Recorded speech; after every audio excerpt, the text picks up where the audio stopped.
अगर आपके पास कुछ पैसा है जो अभी इन्वेस्ट नहीं करना चाहते लेकिन बैंक सेविंग अकाउंट में भी नहीं रखना चाहते, तो एक ऑप्शन है जिसे स्मार्ट इन्वेस्टर यूज करती है, लिक्विड ईटीएफ। लेकिन सवाल है, लिक्विड ईटीएफ क्या होता है, क्या यह सेफ है, और सबसे इम्पोर्टेंट, कौन से लिक्विड ईटीएफ बेहतर माने जाती है।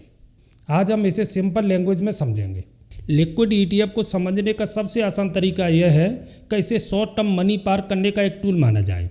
जब किसी इन्वेस्टर के पास कुछ समय के लिए पैसा खाली होता है और वह उसे अभी स्टॉक मार्केट में रिस्क लेकर इन्वेस्ट नहीं करना चाहता, लेकिन सेविंग अकाउंट में भी पड़े कम रिटर्न नहीं देखना चाहता, तब कई लोग लिक्विड ईटीएफ जैसे ऑप्शन को देखते हैं।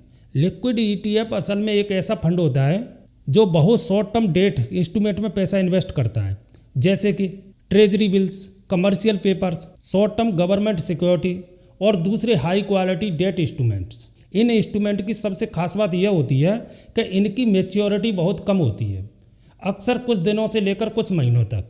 क्योंकि समय कम होता है, इसलिए इनकी प्राइस में बड़े उतार चढ़ाव की संभावनाएं भी कम होती है। यही कारण है कि बहुत से इन्वेस्टर लिक्विड ईटीएफ को टेम्परेरी कैश मैनेजमेंट के लिए इस्तेमाल करते हैं। मान लीजिए किसी इन्वेस्टर को पता है कि उसे 2-3 महीने बाद किसी अच्छे इन्वेस्टमेंट का मौका मिल सकता है, तो उस समय तक पैसा सेविंग अकाउंट में रखने की बजाय कुछ लोग उसे लिक्विड ईटीएफ में पार्क करना पसंद करते हैं। हालांकि एक बात हमेशा याद रखनी चाहिए, किसी भी इन्वेस्टमेंट की तरह यहाँ भी रिस्क पूरी तरह जीरो नहीं होता, लेकिन आमतौर पर कम समय के लिए पैसा रखने के लिहाज से इसे रिलेटिवली लो रिस्क कैटेगरी में माना जाता है। इसी वजह से कई एक्सपीरियंस इन्वेस्टर लिक्विड ईटीएफ को अपने short term financial tool kit का हिस्सा बनाती है। अब सवाल आता है कि आखिरकार बहुत से इन्वेस्टर लिक्विड ईटीएफ का इस्तेमाल क्यों करते हैं। इसे समझने के लिए एक आसान उदाहरण लेते हैं। मान लीजिए आप स्टॉक मार्केट में इन्वेस्ट करना चाहते हैं, लेकिन अभी आपको कोई सही अपॉर्चुनिटी नहीं दिख रही। ऐसी स्थिति में अक्सर क्या होता है, पैसा कुछ समय के लिए सिर्फ सेविंग अकाउंट में पड़ा रहता है। सेविंग अकाउंट में पैसा सुरक्षित तो रहता है, लेकिन आमतौर पर वहाँ मिलने वाला रिटर्न काफ़ी सीमित होता है। यहीं पर कुछ एक्सपीरियंस इन्वेस्टर एक अलग तरीका अपनाती हैं। वे उस पैसे को कुछ समय के लिए लिक्विड ईटीएफ में पार्क कर देते हैं। इसका एक बड़ा कारण है लिक्विडिटी। लिक्विड ईटीएफ आमतौर पर स्टॉक एक्सचेंज पर ट्रेड होता है। इसका मतलब है कि अगर किसी समय आपको अपने पैसे की ज़रूरत पड़ती है तो आप इसे मार्केट में सेल करके कैश में कन्वर्ट कर सकती हैं। दूसरा कारण है टेम्परेरी कैश मैनेजमेंट।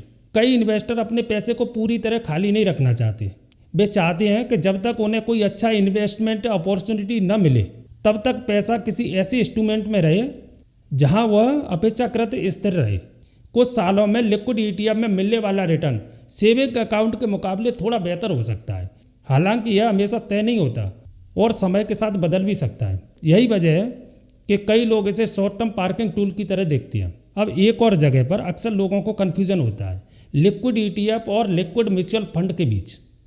पहली नज़र में ये दोनों काफ़ी मिलते जुलते लगती हैं, क्योंकि दोनों ही आमतौर पर शॉर्ट टर्म डेट इंस्ट्रूमेंट में इन्वेस्ट करती हैं, जैसे treasury bill, commercial paper, short term government security और दूसरे लो ड्यूरेशन डेट इंस्ट्रूमेंट। यानी उद्देश्य लगभग एक जैसा होता है, कम समय के लिए पैसा मैनेज करना, लेकिन असली फर्क उनके खरीदने और बेचने के तरीके में होता है। अगर हम लिक्विड म्यूचुअल फंड की बात करें तो आप इसे सीधे एएमसी यानी एसेट मैनेजमेंट कंपनी से खरीदते हैं। जब आप इसमें इन्वेस्ट करते हैं तो आपको उस दिन के एएनवी यानी नेट एसेट वैल्यू के आधार पर यूनिट मिलती है, और जब आप इसे रिडीम करते हैं तो पैसा आमतौर पर 1 या 2 दिन वर्किंग डेज में आपके अकाउंट में आ सकता है। दूसरी तरफ अगर अब लिक्विड ईटीएफ की बात करें तो यह स्टॉक एक्सचेंज पर ट्रेड होता है। इसे खरीदने या बेचने के लिए आमतौर पर डीमेट अकाउंट या ट्रेडिंग अकाउंट की ज़रूरत होती है। फिर आप इसे उसी तरह बाय और सेल कर सकते हैं जैसे किसी नॉर्मल स्टॉक को खरीदते या बेचते हैं। यानी मार्केट में ट्रेडिंग आवर्स के दौरान आप इसकी प्राइस पर ट्रेड कर सकते हैं।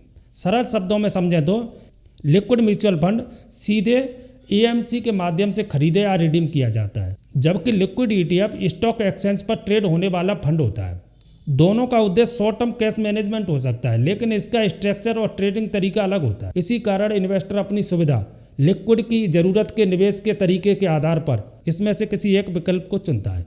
अब बात करते हैं कि इंडिया में कौन से लिक्विड ईटीएफ ज़्यादा जाने जाती है। मार्केट में कई एसेट मैनेजमेंट कंपनियां ऐसे ईटीएफ ऑफर करती हैं जो मुख्य रूप से शॉर्ट टर्म डेट इंस्ट्रूमेंट में इन्वेस्ट करती हैं। इनमें से कुछ नाम अक्सर चर्चा में आती हैं, जैसे Nippon India liquid ETF, ICIC Prudential liquid ETF, Aditya Birla Sun Life liquid ETF, इनका उद्देश्य आमतौर पर यह होता है कि इन्वेस्टर के पैसे को low duration high quality debt instrument में इन्वेस्ट किया जाए, जैसे ट्रेजरी बिल्स, कमर्शियल पेपर्स और short term government security.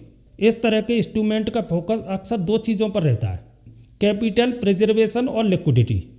Capital preservation का मतलब है पैसे की वैल्यू को अपेक्षाकृत स्थिर रखने की कोशिश करना, और लिक्विडिटी का मतलब है ऐसा स्ट्रक्चर रखना जिसमें ज़रूरत पड़ने पर इन्वेस्टर अपनी यूनिट्स को मार्केट में सेल कर सके।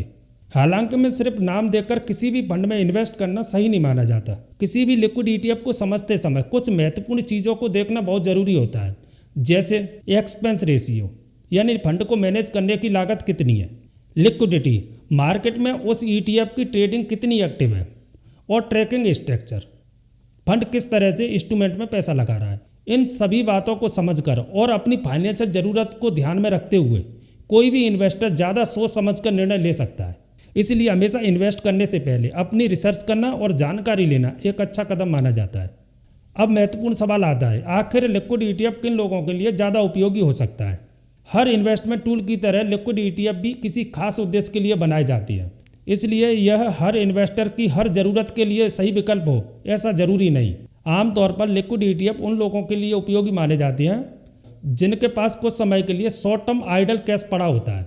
उदाहरण के लिए मान लीजिए किसी इन्वेस्टर के पास कुछ पैसा है जिसे वह अभी स्टॉक मार्केट या किसी दूसरे एसेट में इन्वेस्ट नहीं करना चाहता, लेकिन वह पैसा पूरी तरह खाली भी नहीं रखना चाहता।